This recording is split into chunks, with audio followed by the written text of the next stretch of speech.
La muerte en realidad es una realidad inevitable por la que todos pasaremos tarde o temprano. Y algunos la viven con más paz y otros con más angustia. El objetivo es compartir con ustedes la visión cristiana de la muerte y del morir para hacer frente a este paso trascendental con paz y serenidad. Vamos a tratar entonces el tema de la muerte. Es un tema difícil porque naturalmente nos resistimos a tocar ese tema porque no queremos morir. Nos entristecemos cuando alguna familiar o algún amigo cercano fallece, pensamos que es una desgracia, más bien deseamos que ninguno muera, pues pensamos que es un paso perjudicial y negativo. Sin embargo, morir es parte de la vida y algún día, tarde o temprano, todos moriremos. Pero nuestra tendencia es hacer un poco como el avestruz, no queremos ver, cerramos los ojos, no queremos pensar en lo inevitable. Y en consecuencia, pues no nos preparamos y cuando la muerte nos pasa cerca, cuando fallece algún ser querido, nos destroza el corazón. Y si nos diagnostican que algún día moriremos, se nos derrumba la vida. El objetivo de este compartir es prepararnos para poder enfrentar la muerte con paz y serenidad.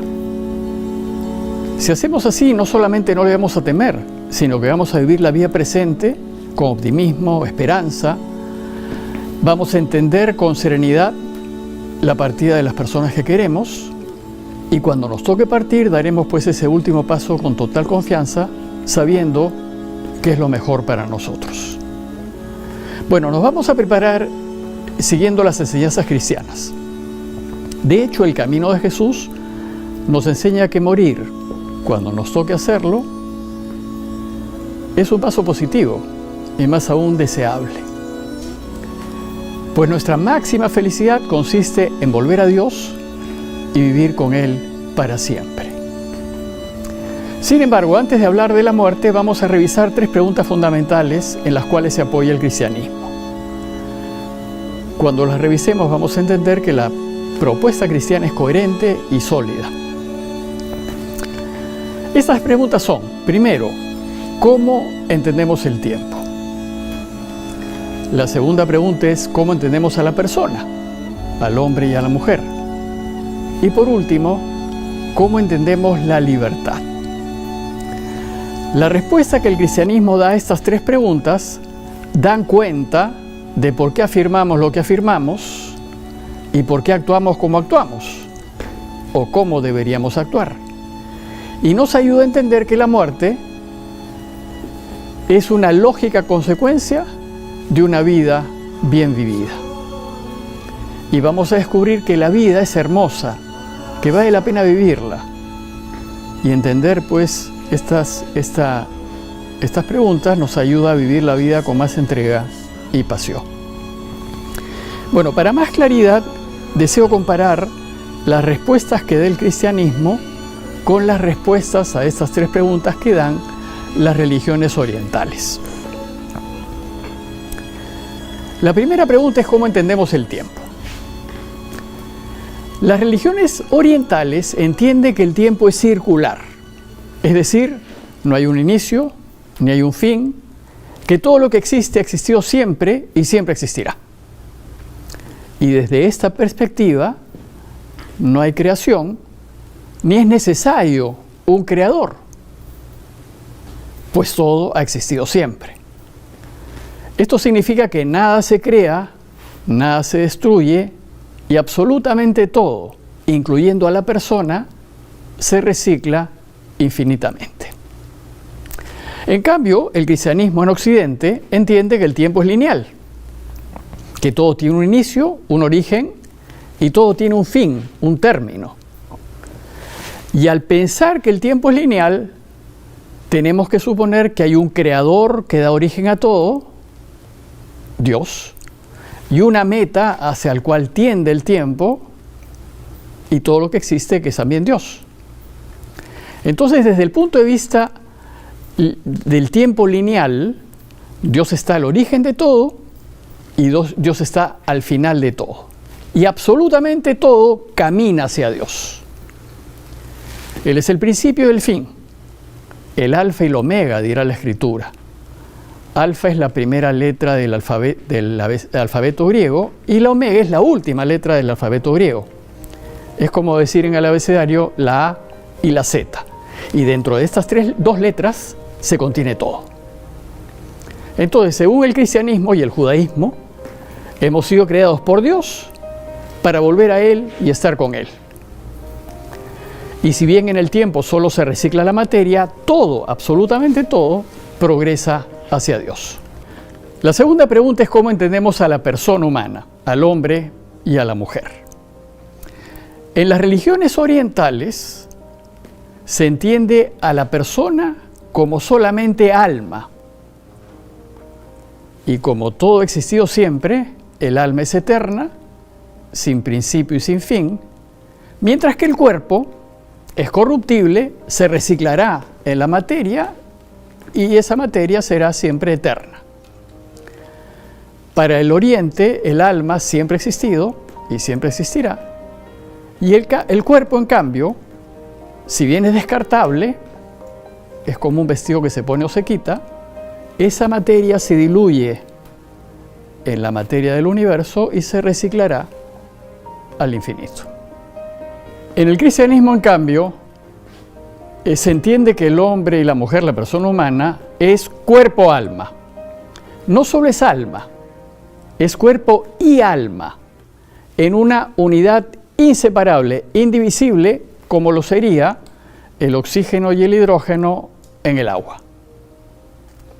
Si se separa el oxígeno y el hidrógeno, no hay agua. Para el cristianismo, el cuerpo es tan importante como el alma y hay que cuidarlo. No podemos pensarnos sin cuerpo, pues no somos sin cuerpo. De hecho, Jesús nos invita a cuidar ambos.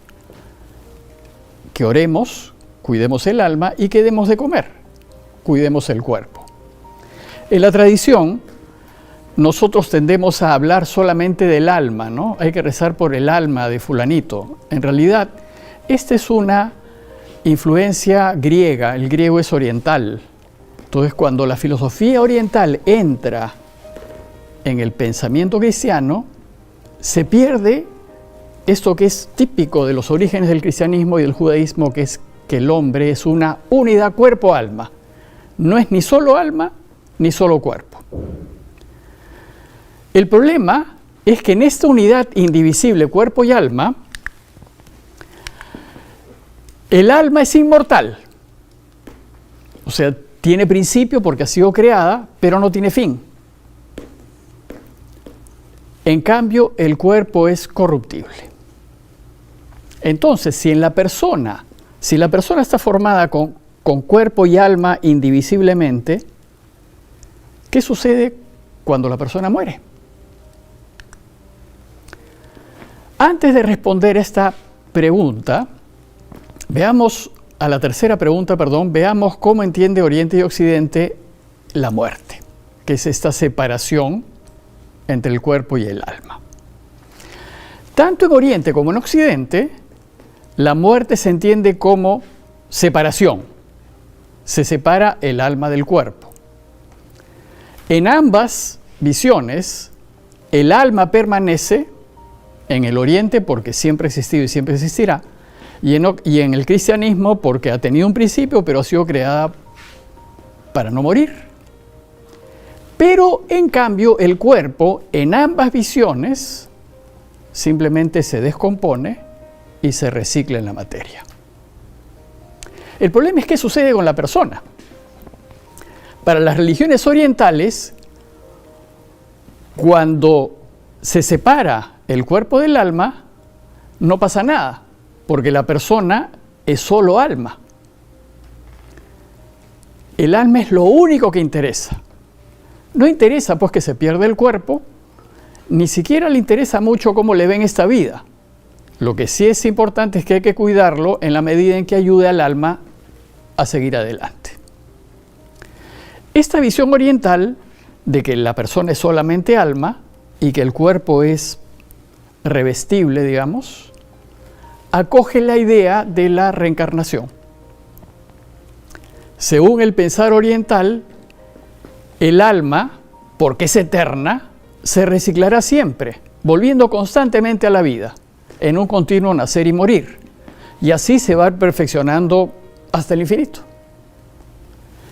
Es cierto que en algunos pensamientos orientales este proceso tiene un término.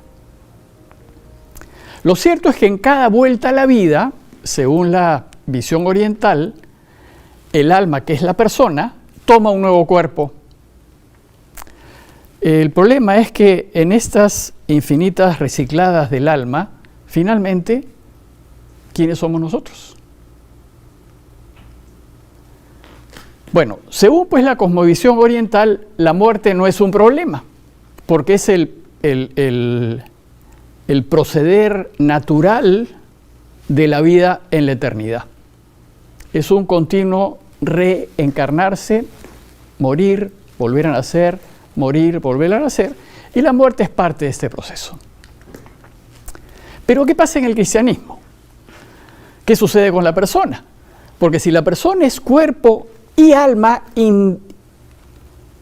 inevitablemente unidas, y el alma ha sido creada para vivir para siempre, cuando sucede la separación, queda una parte de la persona que es el alma, pero es solamente una parte, porque la persona es cuerpo y alma. El cuerpo ha sido creado para morir y descomponerse, para volver al polvo en realidad. Entonces, si con la muerte el alma se separa del cuerpo, la persona, para el judeocristianismo, deja de existir, desaparece, se extingue completamente. Así como cuando se separan de una molécula de agua el hidrógeno del oxígeno, ya no hay agua. De la misma manera, cuando se separa el alma del cuerpo, ya no hay persona. Solo queda una parte de la persona, que es el alma. Pero el alma no es la persona. La persona ya no existe. El alma, hemos dicho que ha sido creada para vivir para siempre, es inmortal, pero sin cuerpo no existimos. Entonces, si la muerte nos desaparece, la muerte es en realidad una verdadera catástrofe. Por eso es que el judeocristianismo veía la muerte como nuestro peor enemigo. Morir es una enorme e indescriptible desgracia. Por eso San Pablo en Corintios dice que para que Dios pueda reinar plenamente, el último enemigo en ser destruido será la muerte. ¿Cuál es el problema en esta visión cristiana? Si Dios nos promete vida eterna y con la muerte dejamos de existir, ¿cómo puede realizarse la promesa de Dios de vivir para siempre? Nuestra fe afirma que hemos sido creados para vivir para siempre. Es decir, no existimos desde siempre, tenemos un origen, pero somos eternos. Hemos sido creados para vivir para siempre. Tuvimos un origen, un momento de creación, en donde Dios nos hace de la nada. Y hemos sido creados para no morir. Si es así, ¿cómo es posible que vivamos para siempre si la muerte nos desaparece? Si con la muerte dejamos de existir, ¿cómo vivir para siempre? ¿Cómo ser felices eternamente? ¿Cuál es la respuesta cristiana? Solo es posible vivir para siempre si la persona vuelve a existir. Es decir, si el alma, que es inmortal, recupera su cuerpo. El cristianismo sostiene que para que la persona vuelva a existir, tiene que recuperar su cuerpo. Por eso afirmamos nosotros la resurrección de los cuerpos. O también se llama la resurrección de la carne. Y lo tenemos en el credo, ¿no? Creo en la resurrección de la carne y en el mundo, en la vida del mundo que vendrá. O sea, porque creo en la resurrección de la carne, creo que viviré para siempre. Entonces, si estamos llamados a vivir para siempre, es necesario que resucitemos. Si no afirmamos la resurrección de los cuerpos, no podemos afirmar que hay vida eterna, ni que hay vida después de la muerte, pues no existe la persona. Por tanto, no puede disfrutar de la vida eterna. En la resurrección de los cuerpos, el alma recupera su cuerpo para que la persona vuelva a la existencia. Más aún, cada persona recuperará su propio cuerpo para que sea la misma persona. Recuperaremos nuestros cuerpos y volveremos a ser nosotros. Pero, si bien seremos los mismos, no seremos iguales. Porque nuestra fe afirma que el cuerpo que recuperaremos será nuestro cuerpo, pero completamente glorificado, extraordinario, hermoso, sin defectos, sin límites. Y además, recuperaremos un cuerpo que es inmortal. Ese cuerpo que será nuestro y que nos dará vida de nuevo, no volverá a morir. Seremos pues iguales, seremos los mismos, pero no seremos iguales, como por ejemplo, somos los mismos cuando teníamos 3 años, que la edad que tenemos ahora, somos los mismos. Sin embargo, no somos iguales. De la misma manera, cuando recuperemos nuestro cuerpo y volvamos a existir, seremos los mismos, pero no seremos iguales. Pues nuestro cuerpo, extraordinario, glorificado, nos permitirá vivir para siempre.